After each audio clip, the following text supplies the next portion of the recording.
Welcome to Superior Physical Therapy. We're all here today and we want to talk to you about headaches. What are some common underlying causes? How can physical therapy help? And more importantly, how can you better understand what's going on and what causes your headaches? The more you know, the more you understand about it, the better you can care for these things on your own. So today I'm here with Keith Bandli, Andrew Gorecki, Ben Fuson, Nick Hawkins, and my name is Mike Swinger. And we all want to share some thoughts on headaches. So, what do you think, Keith? What are some common underlying causes? I think there's lots of causes for muscular tension headaches, and there's a wide variety of stuff we can talk about in the whole body. One of the top ones I like to look at when someone has a muscle tension headache is look at the thoracic spine. The thoracic spine, if you don't have a lot of motion through the thoracic spine, especially when you're turning and looking at stuff, your neck's working way too hard, there's no motion here, and you're doing a lot of this. And what happens is that the muscles in the back of the neck get all flared up, they're overworked, and then when that happens, then you're pulling on the back of the skull, and then you get your headaches. So a lot of times I'll go right at the thoracic spine. So I think it's a good point, and I think what Keith is hitting on there is we know that in the back of the head there is a network of muscles, and there's really a big nerve in there called the suboccipital nerve.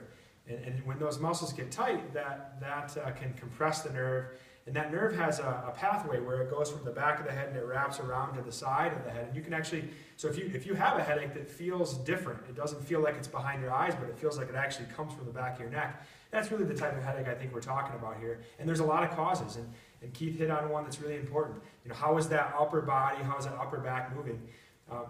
I see a lot of people that actually have issues in their hips. And one big issue that I see commonly is that somebody can, and myself actually, I have limited hamstring flexibility. So the muscle that's in the back of your thigh, with that being tight, it actually attaches to your pelvis, and it can make you have your pelvis, when you're sitting, kind of roll back. And when you roll back like that, you have a tendency to sit with bad posture. And so if I'm at my desk all day and my hamstrings are tight and I'm sitting there and I'm in bad posture, my upper back is rounded out, and my head seems to be out here with this kind of tucked out or projected jaw, where now these muscles get an opportunity to start to shorten.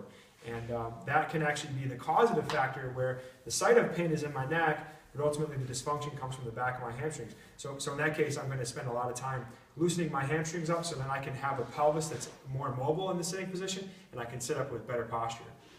I also think PT does a lot of, we've been touching on tension headaches a lot. There's a lot of different causes for headaches. Tension's a huge one, and that's probably the annoying one that we see most often.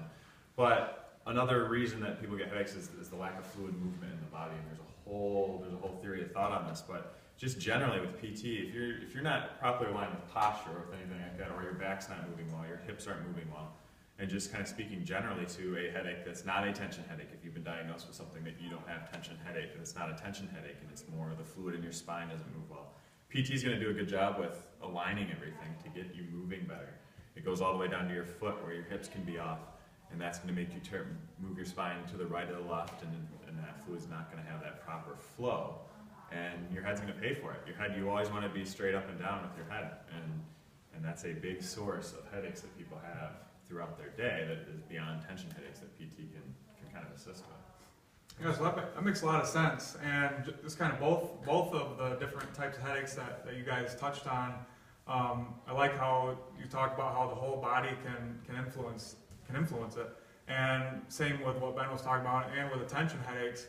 You know, if you're the muscles in the area that needs to support the head, it's wise to, we got to know that the head sits on the whole body, and the head is influenced by the whole body from the ground up. And so, that's why we try to look at all different areas, the hips, the feet, the ankles, everything, just to keep those muscles in the back of the head happy, because essentially what their job is keeping the head up. Every time we take a step, that head gravity wants to pull our head down like that. And so if those muscles aren't efficient from the toes all the way up, or if there's tight in certain areas, or asymmetries in motion, then the muscles here are going to have to start working a little harder, and just to keep that head upright. And so, yeah, I think it's very good that we're talking about the whole body. Yeah, very good thoughts, Nick. And I think what a lot of you guys are alluding to is that ultimately our head and our eyes want to be forward, and that's where we're going to protect the most. So our body's going to do whatever it has to do to leverage itself to make sure our head doesn't hit the floor, all right? And everyone alluded to whether it's the hamstrings or posture, your feet, how well you carry yourself, the thoracic spine. Ultimately, how well does your head carry itself? If you've got an imbalance somewhere else, that can manifest itself in variations in your head moving or being carried in an improper way. Now, if that happens long enough, then you can even get tiny little restrictions in the intricate joints in the top of your neck. And that in and of itself can cause a lot of pressure, a lot of headaches right there as well. So ultimately, headaches, the pain can be there, but they can come from anywhere, head to toe. And it's important to realize where that's coming from. So thank you for joining us. Have a great day.